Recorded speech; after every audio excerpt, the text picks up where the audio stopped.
Bueno, el placer de tener dos rectores Así aquí. es. El ingeniero Enrique Mamarela de la Universidad Nacional del Litoral, Rudy Greter, decano de la Facultad Regional Santa Fe de la Tecnológica. Así que, bueno, un placer tenerlos. Gracias igualmente. Bueno, sobre todo en tiempos en que creo que las cosas han cambiado y mucho. Ya no tenemos el desarrollo y la economía tradicional, sino que todo se vuelca al conocimiento, o sea, me parece que hay que cambiar de paradigma de la educación superior, ¿o no? ¿Están convencidos? Sin duda que hay un nuevo avance de lo que son las tecnologías y las necesidades y demás, pero también la construcción de los conocimientos más básicos y demás no ha cambiado. Entonces, es un poco que estamos trabajando más tal vez en competencias, en habilidades y no tanto en los cambios de conocimientos. Cuando habla de competencias, habilidades, es decir, bueno, hablemos con nombre propio, abogacía, ciencias económicas, ciencias duras como la química, la matemática, la física, especialidades, ¿a eso se refiere?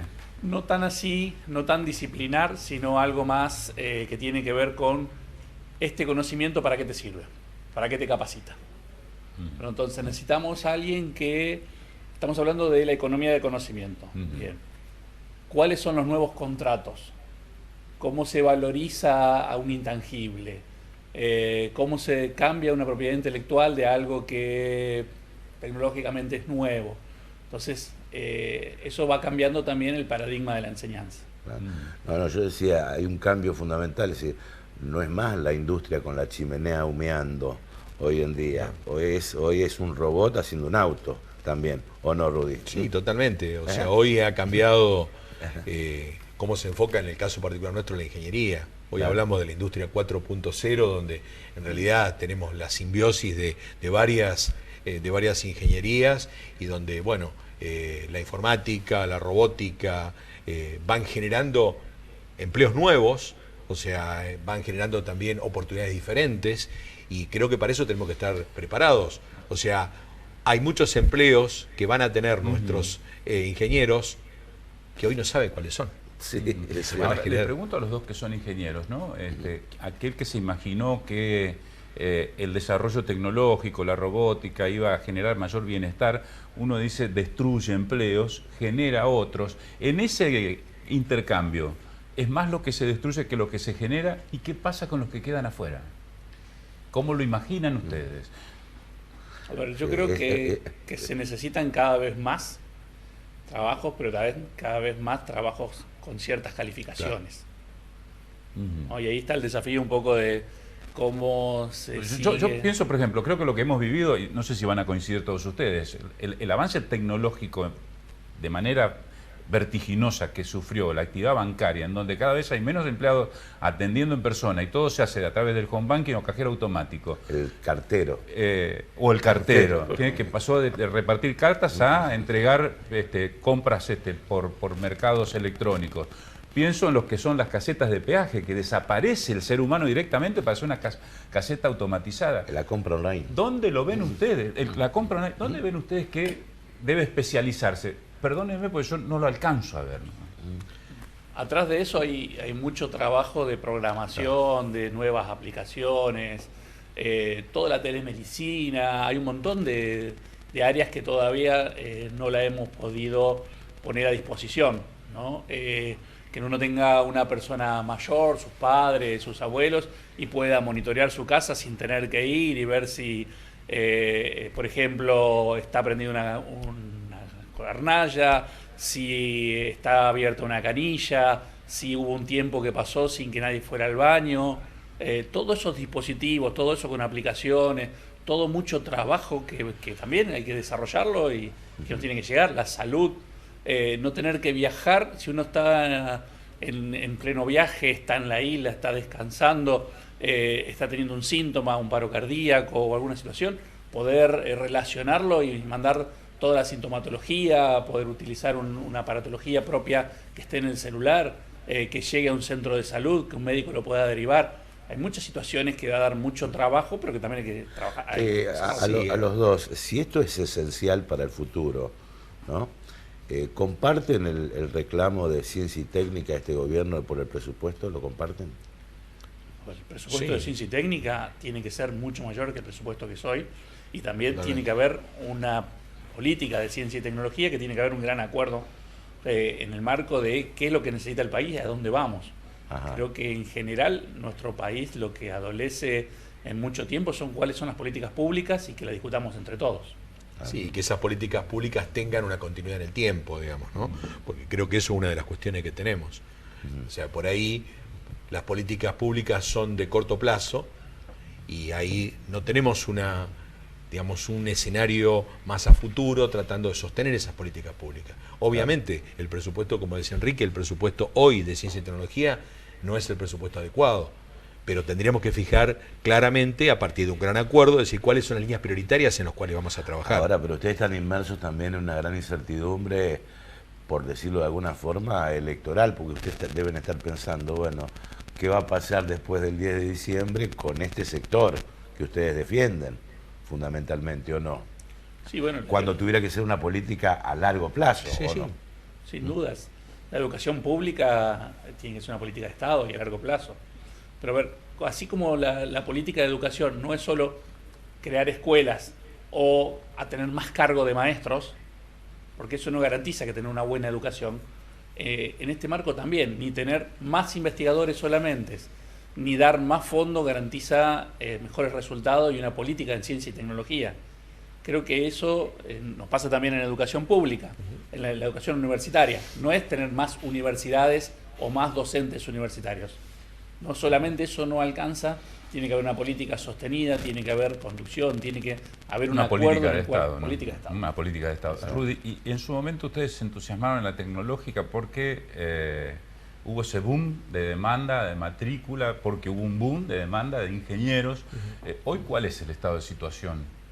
Hoy tenemos amesetada nuestro ingreso, básicamente. En los últimos 3 años estamos, diríamos casi de manera constante el ingreso. Y bueno, eso obviamente tiene varias aristas, ¿no? O sea, ¿por qué tenemos el ingreso tenemos el eterno problema de las vocaciones en ingeniería, cosa que se nos da muchas veces, que los alumnos, los chicos dicen que las ingenierías son duras, son difíciles, cuesta llevar adelante, digamos, cambiar esa postura que tienen. Y bueno, y obviamente también ha habido una retracción de la demanda. Nosotros eso lo estamos midiendo permanentemente. Nuestro observatorio de graduados mensualmente va viendo cómo es la demanda de los ingenieros y ha mermado, obviamente. Entonces eso conspira, lógicamente, con el ingreso, porque hace que no sea una oferta atractiva la que tengamos de poder hacer estudios en ingeniería. Bueno, pero también ha mermado por la deserción que hay en la secundaria, por problemas laborales, o sea, gente que tiene que ir a trabajar. Una pregunta a los dos, yo a Enrique se le hice alguna vez, ¿no? Pero una universidad pública no es gratuita. O sea, hay una confusión por allí en la opinión pública de creer que es gratuita. La universidad se paga con el impuesto de todos los argentinos. Y en un país con un 30% de pobres, que también aportan a la universidad pública, es decir, el que apenas le alcanza para subsistir y va a comprar una remera o un pantalón, está pagando impuestos que está destinado en parte a la educación pública. El graduado no tuviera que, digamos, compensar a la comunidad en algo lo que la comunidad le ha dado para estudiar durante los años de la universidad. No, lo hemos hablado, sin dudas. Yo reitero sin dudas, esta pregunta porque tiene que ver con un concepto amplio de esta política y esta política de sostenimiento del Estado y demás. Sin duda que un graduado de la universidad pública tiene una responsabilidad mucho mayor que un graduado de una universidad privada. Tiene que devolver con su trabajo, con su desarrollo, con el quehacer, con el transformar la realidad, todo lo que la sociedad le ha dado para poder gozar de ese conocimiento. Es un conocimiento colectivo, no es individual. Esta es la misma discusión respecto de quien se va al exterior o el extranjero que viene al país. Está bien, es otro problema también. Otro dilema En su también, ¿no? momento, Rudy. no sé si... Sí, yo creo que es un tema complicado, ¿no es cierto? Me parece que coincido con Enrique de que el graduado de la universidad pública tiene responsabilidad mayor. Nosotros tímidamente intentamos hacer algunas cuestiones en nuestra facultad. Ahora hemos lanzado un programa que se llama El Graduado en el Aula.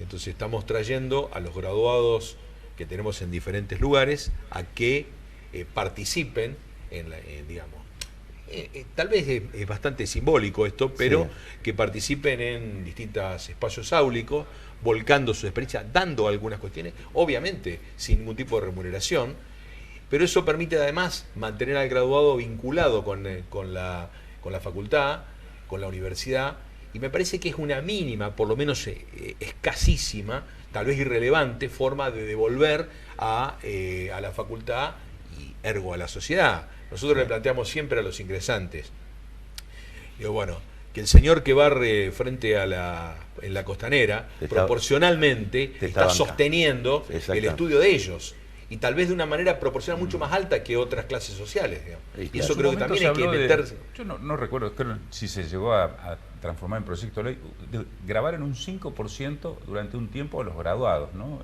El tema que se discute por allí es si ese 5% es en el arranque, que es cuando recién están arrancando con los ingresos, sería casi un castigo para quien arranca, ¿no? De manera profesional. Hay muchos modelos en el mundo como para poder analizar y ver, y tiene que ver también en el marco de cuál es la política que queremos implementar. No es una actividad separada de para qué formamos graduados o para qué formamos ciertas carreras. Nuestro país no tiene una decisión de cupo por carrera, ni tiene una planificación de qué profesionales y en qué áreas se necesitan. Entonces existe una libertad de elegir carrera, universidad, espacio en el cual se va a desarrollar. Tiene que ver también con eso de decir, bueno, a ver, ¿qué le garantizo en el marco de las políticas y en la lógica de cuál va a ser su carrera universitaria, su desarrollo en cierta área o en cierto lugar después cuando sale a trabajar? Porque si no también se transforma en un graduado universitario que de dónde va a ejercer o qué va a ejercer. No es igual el desarrollo en su carrera una vez que se gradúa en cada una de las disciplinas universitarias. Entonces, creo que hay una gran discusión que hay que tener para poder ver desde la orientación, desde ver qué carreras, de ver cuántos profesionales necesitamos, de ver qué servicio podemos dar los profesionales de la educación pública, para luego sí poder analizar lo que se llama la renta educativa. Bueno, muchísimas gracias por estos minutos con nosotros. Gracias a ustedes, muy amables.